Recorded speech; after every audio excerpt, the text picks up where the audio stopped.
Good morning, aspirant. Hope you all are doing well. Your days are going productive and you are doing excellent in your life. इस video का जो topic है वो बहुत ही important है आप course selection को लेकर। जब आप मास्टर्स में जाओगे एंड वहां पर आपको खुद कोर्सेज चूज करना होगा कि कौन कौन सा सब्जेक्ट किस सेमेस्टर पे आप पढ़ना चाहते हो, तो उस टाइम पे कौन कौन से टाइप का कोर्स आपको चूज करना चाहिए जो आपके लिए बेनिफिशियल हो। तो यही है इस वीडियो का टॉपिक। नाउ जनरली आईआईटीज में कोर्स का स्ट्रक्चर क्या होता है, open elective, program elective and core course, ये क्या होता है ये मैंने एक अलग वीडियो में डिस्कस कर रखा है, मैं डिस्क्रिप्शन में लिंक दे दूंगा। बट ये है कि जहां पर आपको चूज करने का ऑप्शन है वहां पर आपको ऐसे कोर्स चूज करना चाहिए जो आपके लिए बेनिफिशियल हो। Now there are 3 categories of student. एक तो जिनको आगे जाके पीएचडी करना है and they are dedicated to it, उनके लिए कौन सा कोर्स लेना सही होगा। सेकंड, जो कॉम्पिटिटिव एग्जाम्स के थ्रू जॉब लेना चाहते हैं उनके लिए क्या होगा। 3, अगर कैंपस में आपका प्लेसमेंट होता है तो प्लेसमेंट के लिए कौन सा कोर्स बेनिफिशियल होगा।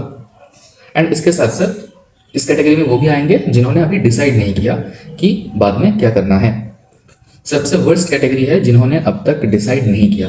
I am sincerely requesting you कि पहले आप डिसाइड करो कि आगे जाके आपको हायर स्टडीज करना है या कॉम्पिटिटिव एग्जाम्स के थ्रू जॉब लेना है, राइट। क्योंकि उसी हिसाब से आपको कोर्स सिलेक्ट करना होगा ना। अब कोर्स सिलेक्ट करने में कोई आपको प्रेशराइज नहीं करेगा, बट ऐसा है कि वही कोर्स आपको चूज करना चाहिए अगर आप बाद में जाके पीएचडी करना चाहते हो। फॉर एग्जांपल आप जाके मतलब आपका इंटरेस्ट है नैनो केमिस्ट्री के ऊपर, नैनो केमिस्ट्री में आप जाके पीएचडी करना चाहते हो फ्यूचर में, या ऑर्गेनिक केमिस्ट्री में। तो अगर आप ऑर्गेनिक सिंथेसिस के ऊपर कोई ओपन इलेक्टिव चूज करोगे या प्रोग्राम इलेक्टिव चूज करोगे तो वो कोर्स आपके लिए ज़्यादा बेनिफिशियल होगा। क्योंकि एक सेमेस्टर पे फॉर एग्जांपल आपको 3 कोर्स सिलेक्ट करना है। तो अगर आप ऑर्गेनिक के ऊपर करते हो ना, तो आप जिस फील्ड में रिसर्च करने वाले हो उस फील्ड में आपका नॉलेज अच्छा हो जाएगा, राइट। एंड वही बाद में आपको काम आएगा।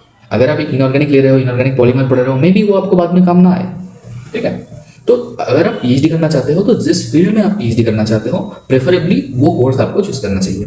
सेकेंड, जो कॉम्पिटिटिव एग्जाम के through NET, GATE, BARC, GSI ऐसे एग्जाम्स के थ्रू जॉब लेना चाहते हैं उनके लिए कौन सा कोर्स बेनिफिशियल होगा। फर्स्ट प्रायोरिटी तो नेट गेट ही रहता है। उनके लिए वही कोर्स बेनिफिशियल होगा जिस कोर्स का कंटेंट, कोर्स का नाम नहीं, कोर्स का कंटेंट उस एग्जाम के सिलेबस से मैच करता हो।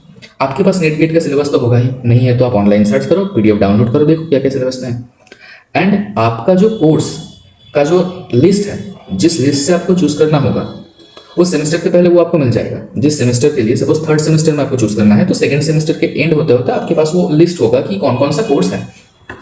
अब फॉर एग्जांपल आप देख रहे हो कि एक कोर्स है सॉलिड स्टेट, बट ये नाम देखकर आप अगर देखोगे कि सॉलिड स्टेट नेट गेट में भी है, मे बी यहाँ पर जो सॉलिड स्टेट पढ़ाया जाएगा this content is not similar. Suppose solid state में यहाँ पर स्टार्ट ही कर रहे हैं इंटरफेरेंस पैटर्न से, राइट, और सिमेट्री से। तो सॉलिड स्टेट का जो सिमेट्री पैटर्न है वो नेट गेट पे नहीं आता। तो टोटल बात यह है कि आपको वैसा कोर्स चूज करना है जिस कोर्स का जो कंटेंट है वो एग्जाम से मैच करे, राइट। अब आपको कैसे पता चलेगा, क्योंकि आपके पास तो सिर्फ कोर्स का नाम होगा, है ना। आपके पास जब कोर्स का लिस्ट आएगा आपको पता चलेगा कि वो कोर्स कौन पढ़ा रहे हैं, ठीक है, प्रोफेसर का नाम पता चलेगा। एंड आपका कनेक्शन सीनियर से तो होगा ही, तो आप सीनियर्स के ग्रुप में या सीनियर्स से मिलके उनसे बात करो कि लास्ट ईयर ये कोर्स सीनियर्स में से किसने लिया था, उनसे बात करो कि उसमें कंटेंट क्या क्या था। तो अगर आपको वो सूटेबल लगे तो आप वो चूज करो। फॉर एग्जांपल एक कोर्स ऐसा है कि जहाँ पर आपको इनऑर्गेनिक पॉलीमर पढ़ाया जाएगा। अब इनऑर्गेनिक पॉलीमर नेट गेट में नहीं आता, थोड़ा सा पॉलीमर का जो बेसिक पोर्शन है वो आता है, but inorganic polymer in details वो नहीं आता, राइट। तो ये कोर्स ना आपके लिए नीट गेट की तरफ से बेनिफिशियल नहीं है, बट ये उनके लिए बेनिफिशियल है जिनके मतलब जिनको पॉलीमर केमिस्ट्री में इंटरेस्ट है या इनऑर्गेनिक केमिस्ट्री में बाद में जाके पीएचडी करने वाले हैं। तो ऐसे करके आपको चूज करना होगा, राइट। एंड 3rd कैटेगरी जिन्होंने अभी डिसाइड नहीं किया एंड जो प्लेसमेंट के लिए ही बैठना चाहते हैं वो ऐसे कोर्स चूज करो जो कोर्स ईजी हो, जिसमें अच्छा मार्क्स आता, राइट, जो कोर्स का कंटेंट कम हो।